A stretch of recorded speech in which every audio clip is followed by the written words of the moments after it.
सभी को अपने कर्मों का फल भुगतना पड़ता है। इस छोटी सी बात को समझने के लिए हम सुनते हैं एक छोटी सी और प्यारी सी कहानी। एक राजा होता है, वह अपने मंदिर में एक बहुत ही सुंदर मंदिर बनवाता है और उसकी मंदिर की रख रखाव और सारी जिम्मेदारी है वो एक पंडित को सौंपता है। वह पंडित भी बिना किसी स्वार्थ के, बिना किसी भेदभाव के मंदिर की बहुत सेवा पूजा करता है। सुबह से लेकर शाम तक वहीं पर ही रहता है। वह राजा से कभी भी कुछ भी नहीं मांगता है। राजा कभी देना भी चाहे तो वह कभी भी कुछ भी नहीं लेता है। राजा भी उससे बहुत खुश है और पंडित भी अपने जीवन में बहुत खुश है, संतुष्ट है। ऐसा ही करते करते पंडित को 10 वर्ष बीत जाते हैं। मंदिर की सेवा में वह लगा रहता है। 10 वर्षों बाद राजा के यहाँ पर एक पुत्र पैदा होता है। राजमहल में बहुत खुशियां मनाई जाती है। जैसे जैसे पुत्र है वो बड़ा होने लगता है, 20 वर्ष का वह हो जाता है तो उसका विवाह एक राजकुमारी के साथ है वो कर दिया जाता है।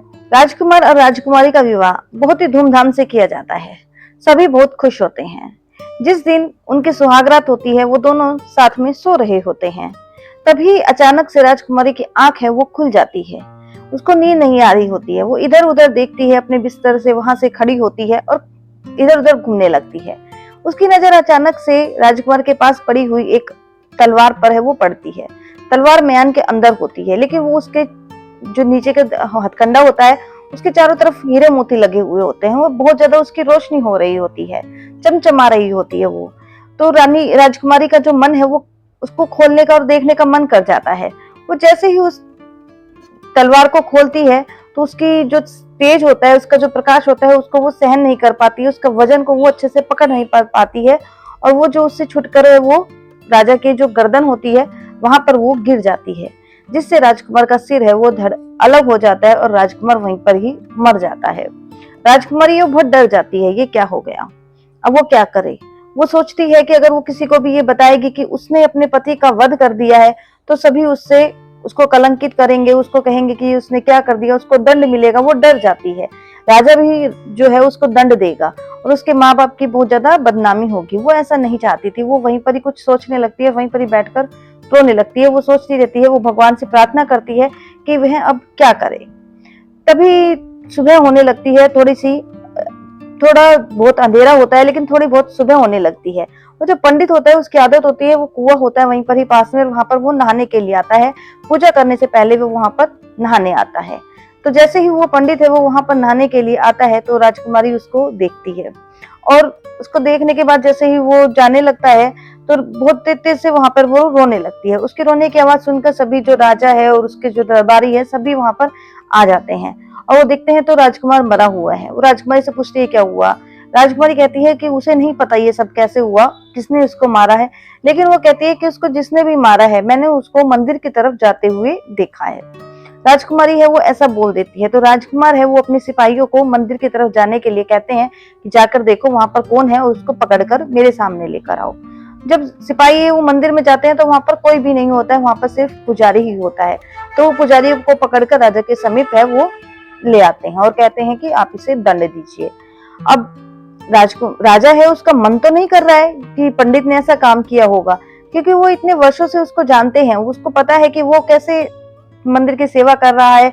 उसने आज तक कभी भी उससे कुछ भी नहीं लिया है। वो निस्वार्थ है, उसमें किसी भी प्रकार का कोई भी वो नहीं है, लालच नहीं है कि जिससे उसने राजकुमार का वध किया हो। उसे समझ नहीं आ रहा है, उसका मन नहीं मान रहा है कि ऐसा भी उसने किया होगा। लेकिन जब साक्ष्य उसी की तरफ इशारा करें तो वो क्या करेगा। उसने आदेश दिया सिपाहियों को कि उसका केवल एक हाथ है, वो जिस हाथ से उसने राजकुमार को मारा है वो हाथ उसका अलग कर दिया जाए, यानी कि उस हाथ को काट दिया जाए। वो उसका हाथ का है वो काट देते हैं। अब जो पंडित है वो उसका वहां पर मन नहीं लगता। वो राजा को असभ्य, अधर्मी मानने लगता है और वो कहता है कि वो तो कान का कच्चा है, वो दूसरों की बातों पर विश्वास कर लेता है। मैंने तो राजकुमार का वध भी नहीं किया था, उसने तो मेरी मानी ही नहीं और उसने गलत किया है। उसका वहां पर मन नहीं लग रहा है। वो वहां से उस महल को है वो वहां का जो नगर है उसको वहां से छोड़ देता है और दूर कहीं चला जाता है। लेकिन उसके मन में धेड़बुन चलती रहती है कि उसको ये सब क्यों मिला, उसका हाथ क्यों कटा। उसने तो कुछ भी नहीं किया था, वह तो सिर्फ भगवान की सेवा करता था, उसका हाथ क्यों कटा। वो उसके मन में यही सब कुछ चल रहा होता है। तभी उसे आसपास के गांव वालों से पता चलता है कि पास ही में एक महापुरुष हैं जो हर किसी की समस्या का समाधान कर देते हैं। जो बता देते हैं कि किसकी जो भी घटना घटित हुई है वो किस वजह से हुई है, उसका क्या कारण है। जैसे ही उसको पता चलता है तो वो भी उस महापुरुष से मिलने के लिए जाने लगता है।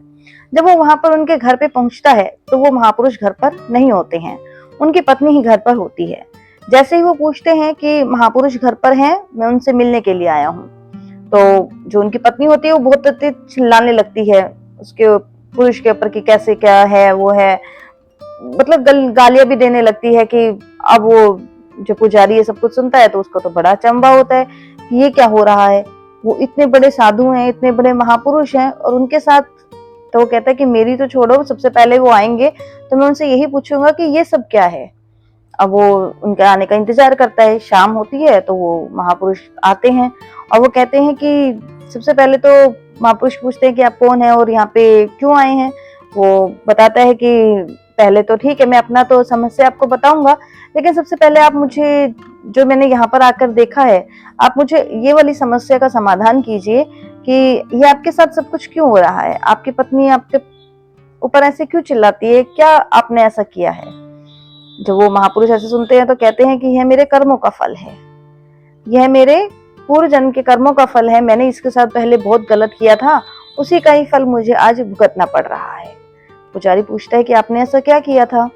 तो वो महापुरुष है वो कहते हैं कि पहले के जन्म में, पूर्व जन्म में मैं एक कौवा था और ये एक हिरनी थी।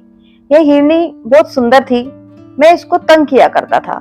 ये जब भी घास खाने आती थी, खुले मैदान में आती थी, कुछ भी करती थी तो मैं इसको चोंच मारता था, इसकी पीठ पर चोंच मारता रहता था, इसको परेशान करता रहता था। मुझे इसे परेशान करना बहुत अच्छा लगता था। ये मुझसे बहुत तंग आ चुकी थी। मुझे तंग आकर इसने वहां का जो नगर जहाँ पे ये रहती थी जंगल में, वो भी छोड़ दिया था और किसी दूर के जंगल में जाकर बस गई थी। थोड़े बहुत दिन वहां पर ये बहुत अच्छे से रही, लेकिन मेरा इसके बिना मन नहीं लग रहा था। मुझे इसको तंग करने में मजा आता था। वहां पे मैं भी इसको ढूंढते ढूंढते मैं वहां पर भी पहुंच गया और मैंने उसको वहां पर भी तंग करना शुरू कर दिया। एक दिन मैं इसको तंग कर रहा था कि इसकी पीठ में मेरी चोंच चली गई, मेरी चोंच उसकी पीठ में चली गई।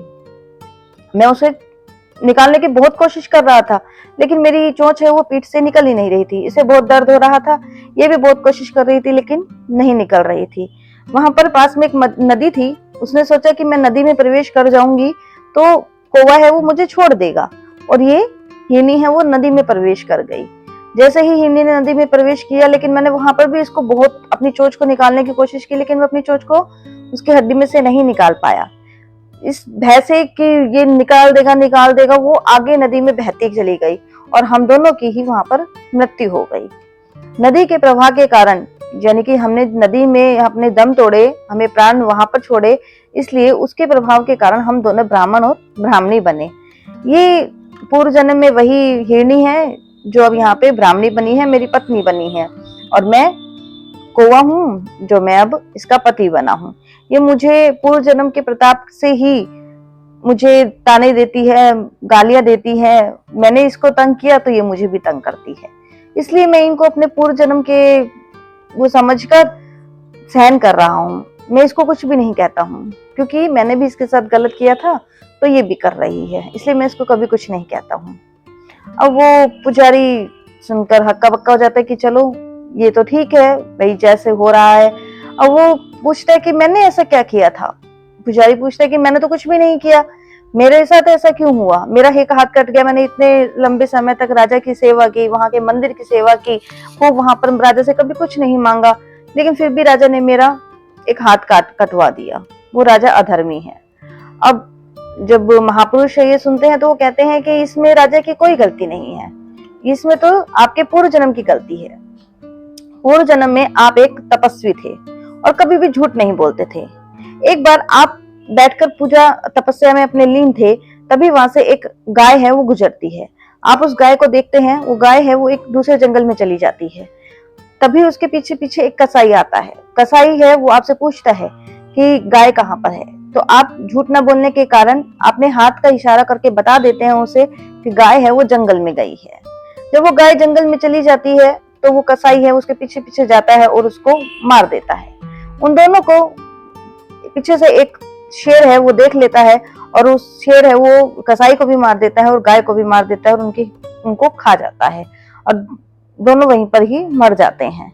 अब ये वही है कि पूर्व जन्म का, जैसे अब इस जन्म में वो क्या बने हैं, यानी कि जो कसाई था वो तो राजकुमार था और जो गाय है वो राजकुमारी बनी है।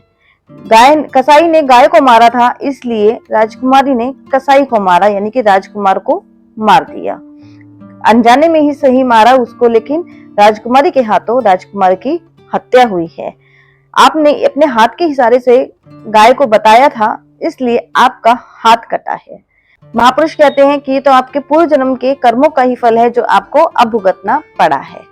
तो देखिए फ्रेंड्स, आपने भी कहानी सुनी। हमें इस कहानी से क्या शिक्षा मिली कि हमें अपने कर्मों का फल तो भुगतना ही पड़ेगा।